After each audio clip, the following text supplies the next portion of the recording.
This weekend in worship, we're going to be covering a section from Matthew 2, which talks about the visit of the Magi and their interaction with Herod, who is king over Judea at this time. One of the questions I get a lot as a pastor is, who are the Magi and why is it that they're concerned about a Jewish Messiah? And it's a great question. They come seeking the Christ, but it raises lots of questions. Who are they? Why are they seeking him? Where do they come from? Uh, there's some uncertainty about their origins, but we can pretty firmly say that they are some influence of the Babylonian Empire and the Persian Empire, and their remnant in the world of Jesus. But if you remember, the people of Israel and Judah were sent into exile because of a number of reasons, but this happened in 587 BC. They were sent into exile, and then for 70 years they lived in exile. These people were scattered all throughout the known world.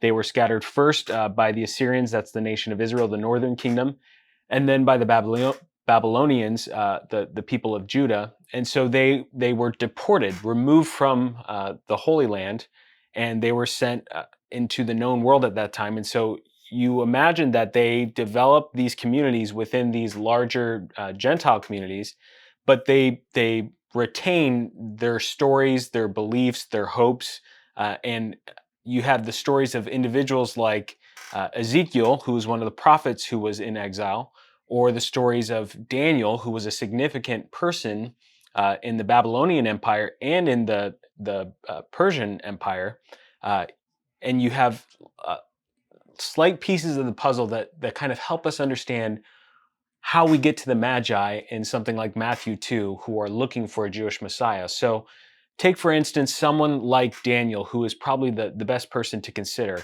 Daniel is someone who comes from an educated class within the Jewish caste system, so to speak.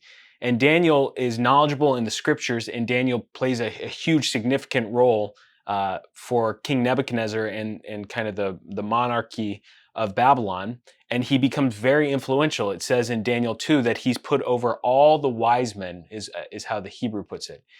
Daniel is given this role as someone who's able to discern prophecy and speak wisdom and truth, and is able to interpret visions. He is given this place as the leader of the wise men in Nebuchadnezzar's court.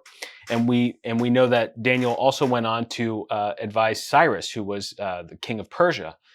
And so you imagine that Daniel, while he is there, is informing the wise men of those courts and those systems about the Jewish prophets, the Jewish messianic hopes, the Jewish prophecies. And so as time goes on, these wise men from these Gentile nations who are astrologically trained, they have some kind of Zoroastrian influence. I'm not entirely sure how deep that goes, but they are trained to look into the skies to discern what's happening around them, or anticipate the fulfillment of prophecy. And so as time goes on and Daniel's influence remains, and others remains within those nations and those societies and those cultures, the wise men kind of pass on these traditions, and some of them would have included Jewish tradition of interpretation and prophecy and whatever else. So by the time we get to Herod and we get to the birth of Christ, we have something like the Magi, whether they're from Babylon or from Persia or from the remnants of the Medes. You have this influence of Jewish prophetic literature and their interpretation, and this understanding that there is an expectation that a sign is going to appear in the heavens that will mark the arrival of this Jewish Messiah. And so that gives you just kind of a framework to begin understanding who the Magi are, why they're seeking this Jewish Messiah, why they bring gifts to him, because they would have heard through kind of the traditions passed on by the influence of men like Daniel, the importance of the coming Messiah. And so I hope this was helpful to give you some sense of the history and the culture around the Magi and how they came to be so knowledgeable about this subject matter. There's lots of questions I can't answer, lots of questions that I don't have good answers to. But I hope this gives you kind of an inroad to maybe studying some of this yourself, learning more about the Nativity story and all the different components that go into the story. And I hope that you'll join us this Sunday and in the days following for our celebration of Christmas, this awesome celebration of Christ's advent, of the arrival of the Messiah, this celebration of the good news of God interceding in time and space in the person and the work of Jesus Christ. So I hope to see you Sunday.